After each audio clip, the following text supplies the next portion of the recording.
আপনারা যে প্রশ্নটা করেছেন যে আগামী জাতীয় নির্বাচনের ব্যাপারে যে সময়সূচি প্রধান উপদেষ্টা এবং নির্বাচন কমিশন কর্তৃক মোটামুটি একটা আউটলাইন দেওয়া হয়েছে, যদিও নির্বাচনী শিডিউল ঘোষণা করা হয় নাই।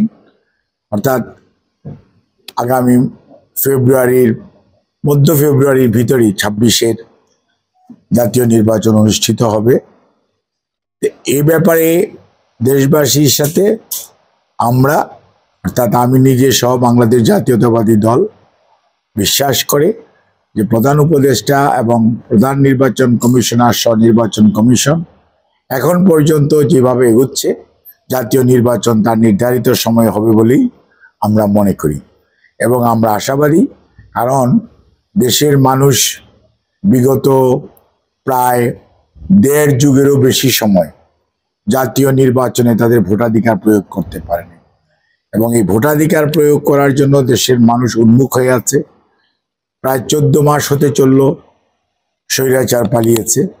জনগণ ভোট দেওয়ার জন্য, তাদের অধিকার প্রয়োগের জন্য, তাদের নির্বাচিত প্রতিনিধির মাধ্যমে দেশ পরিচালনা করার জন্য তারা অত্যন্ত আগ্রহী এবং গণতন্ত্র পুনঃপ্রতিষ্ঠিত হোক, এটিই হচ্ছে বর্তমান সংকট উত্তরণের সবচেয়ে বড় অগ্রগতি হবে গণতন্ত্র। গণতন্ত্র যদি প্রতিষ্ঠিত হয় তাহলে জনগণের সরকার হবে, দায়িত্বশীল সরকার হবে, যারা দায়িত্ব নিয়ে দায়িত্ব পালন করতে পারবে এবং আজকে যে দেশের অর্থনীতি, দেশের সামাজিক কোনো ক্ষেত্রে বিশৃঙ্খলা সৃষ্টি করার অপপ্রয়াস, স্বৈরাচার ফিরে আসার অথবা স্বৈরাচারী কায়দায় কেউ বিভিন্ন ধরনের কথা বলে সেগুলোর আইনানুগভাবে পরিচালনা করা এবং আজকের যে নতুন প্রজন্ম তাদের জন্য যদি সত্যিকার অর্থে কর্মসংস্থান সৃষ্টি করা না যায়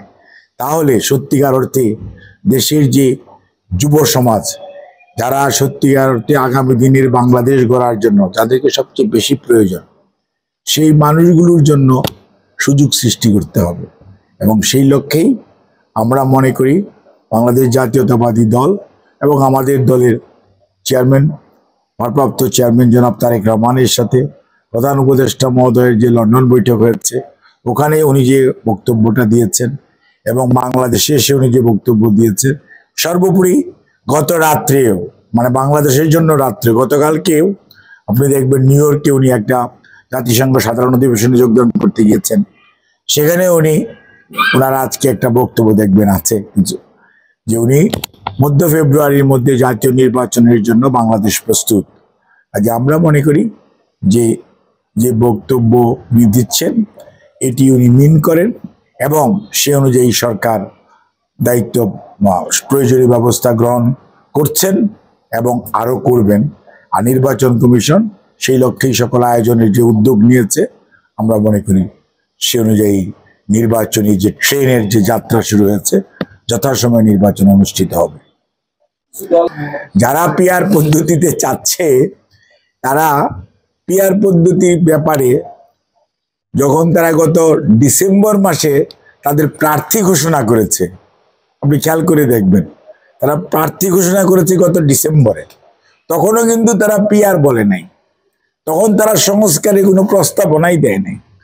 আর বাংলাদেশ জাতীয়তাবাদী দল 22 ডিসেম্বরে 23 জুলাইয়ে তারেক রহমানের আমাদের ভারপ্রাপ্ত চেয়ারম্যান ওনার নেতৃত্বে 31 দফা যে রাষ্ট্র সংস্কারের কর্মসূচি দিয়েছে, রাষ্ট্র পরিচালনার যে কর্মসূচি দিয়েছে সেখানে সবকিছু উল্লেখ আছে।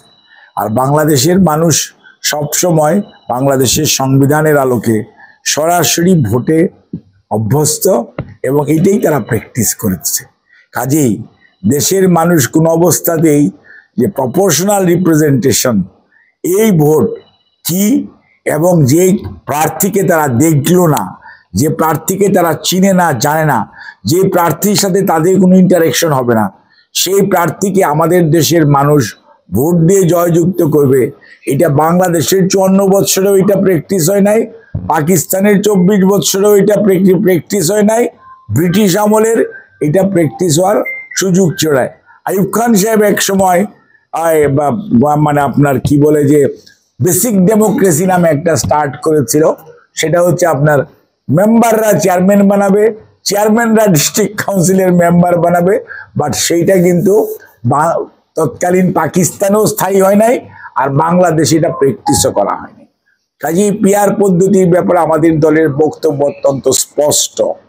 পিয়ার পদ্ধতি নিম্ন কক্ষ বলেন, আমরা চাই সরাসরি সংবিধানে যেটা আছে সরাসরি ভোট, জনগণ তাদের প্রার্থীদেরকে সরাসরি ভোটের মাধ্যমে নির্বাচিত করবে। এবং এটা যেভাবে আজকে ব্রিটেনে যে ডেমোক্রেসি প্র্যাকটিস হচ্ছে, ব্রিটেনকে আমরা বলি গণতন্ত্রের সূতিকাগার, তাহলে সেখানে থেকে যদি আমরা গণতন্ত্রের কথা বলি, তাহলে ওরা কি প্র্যাকটিস করছে? আপনি লোকসভা নির্বাচনে কি হচ্ছে, আমেরিকান কংগ্রেস নির্বাচনে কি হচ্ছে? কাজেই যেই পদ্ধতি গণতন্ত্র শক্তিশালী হয়, যেই পদ্ধতিতে বেশিরভাগ গণতান্ত্রিকামী রাষ্ট্র পরিচালিত হচ্ছে, বাংলাদেশ যেটিতে অভ্যস্ত, বাংলাদেশের সংবিধান যেটিকে পারমিট করে, আমরা ওটাতেই লেগে থাকতে চাই। আর যারা পিয়ারের কথা বলছেন তাদের ব্যাপারে আমাদের বক্তব্য, ঠিক আছে, আপনার নির্বাচনী ম্যানিফেস্টোতে এটা দিন, জনগণ যদি আপনার একটা বেছে নেয়, ঠিক আছে, আগামী নির্বাচন আপনার ওইটার মধ্যেই হবে।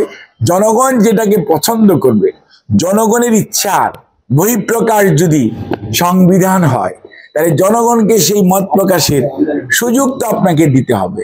এবং আপনি আপনার নির্বাচনী ম্যানিফেস্টো, দলীয় ম্যানিফেস্টোতে আপনি দিয়ে জনগণের কাছে যান, সিদ্ধান্তটা জনগণ নিক।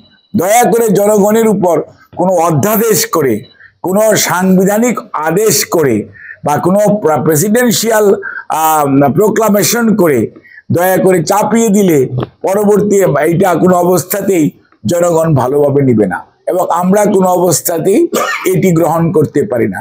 আমরা মনে করি দেশের সর্বোচ্চ আইন সংবিধান, এবং সেই সংবিধানের যে ধারাবাহিকতায় আজকের অন্তর্বর্তীকালীন সরকার সংবিধানের যে সর্বোচ্চ অবস্থান সেটি ধরে রেখেই আগামী জাতীয় নির্বাচন যতটুকু ঐক্যমত হয়েছে এর ভিত্তিতেই ইনশাআল্লাহ হবে।